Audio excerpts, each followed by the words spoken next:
Our first guest is a community planner who has pondered how he could contribute to Canada's essential task of reconciliation.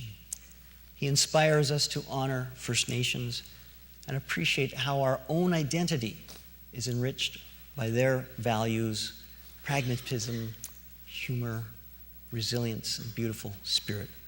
Please welcome Patrick Lucas.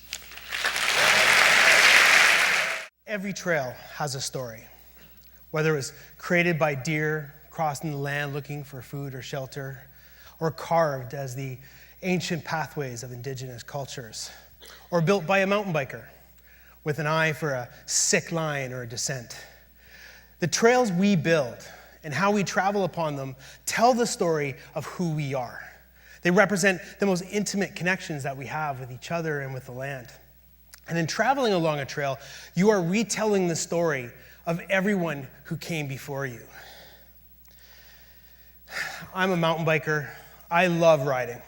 Ever since I got my first Canadian Tire Special at the age of 13, and ever since I've always been out exploring, looking for those perfect trails, those perfect rides that take you out into big mountain experiences, up through high alpine meadows, and then down those fast, flowy trails that cut through the forest like a ribbon of silk. It's something that, and when you hit it just right, you get that high. And any rider will tell you that that trail will always be a part of you. And I think for every rider, there's a moment where you need to step back and ask yourself, well, how did this trail come to be here? What is the story beyond the line of dirt? Who built it? Who came before? In recent years, with the Idle No More movement and the Truth and Reconciliation Commission, we've gained a much greater understanding and awareness of our history and our status as a colonial state. It's a disturbing reality that our story is uncomfortable and it has to be addressed. I grapple with the idea of reconciliation. What does it mean? What does it look like? How can I, as an individual, make a meaningful contribution? Where do we begin? And for me, this journey started with an even simpler question. What do you know about mountain biking? The question was posed to me in a small First Nation community in the interior where I was working as a community planner.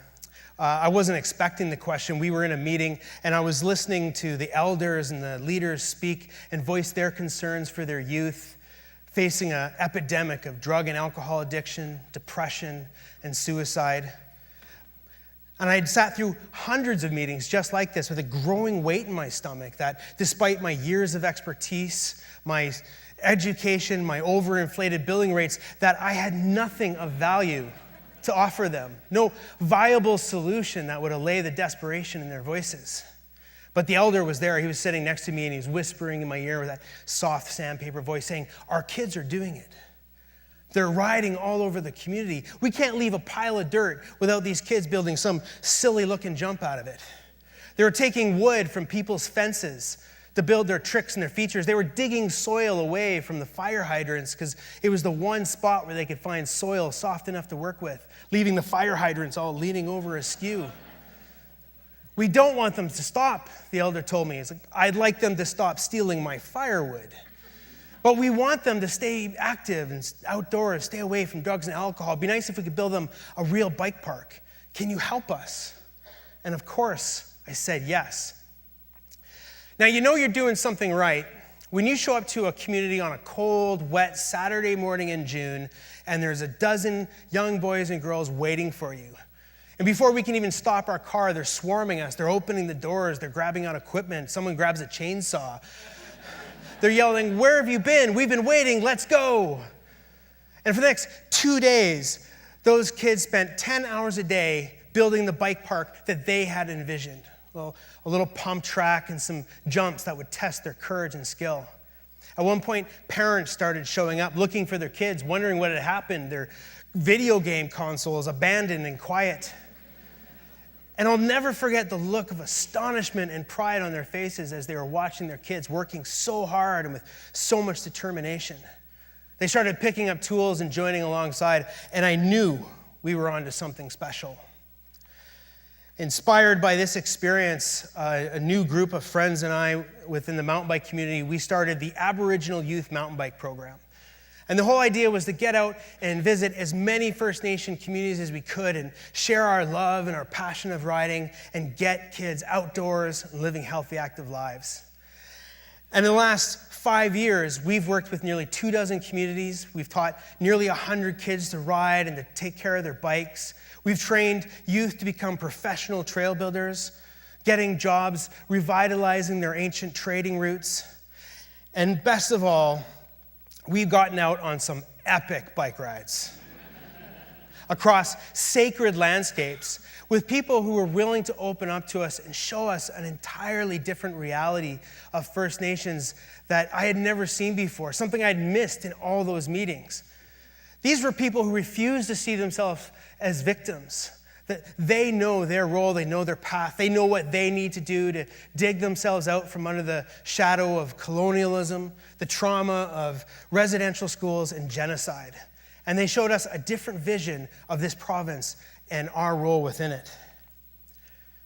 In every community where we finish a trail and we watch the kids come tearing down with grins wider than their handlebars, hollering and laughing, I always jump on my bike and I follow behind them, the contours, the story of the trail that we built together, trembling up through my bike wheels and into my frame and into my body.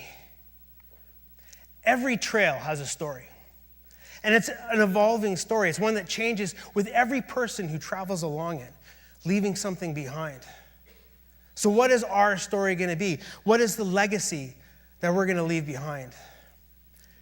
The colonial project has always been about assimilation and erasing Indigenous people and cultures from the land. And for the mountain bike community, and for all of us as Canadians, the question is, do we want the trails that we build and that we love to ride or hike upon perpetuate that violence and that erasure? Or do we want to develop a different story that holds the Indigenous people at the center in their rightful place as the caretakers and stewards of the land and build the country that we all know our children deserve? For me, the question and the answer is quite simple. Pick up a tool and start digging alongside the way it was supposed to be. BC's status as a world-class destination for mountain biking and trails did not happen overnight. It took decades of hard work, and so will reconciliation. So let's start digging. Thank you.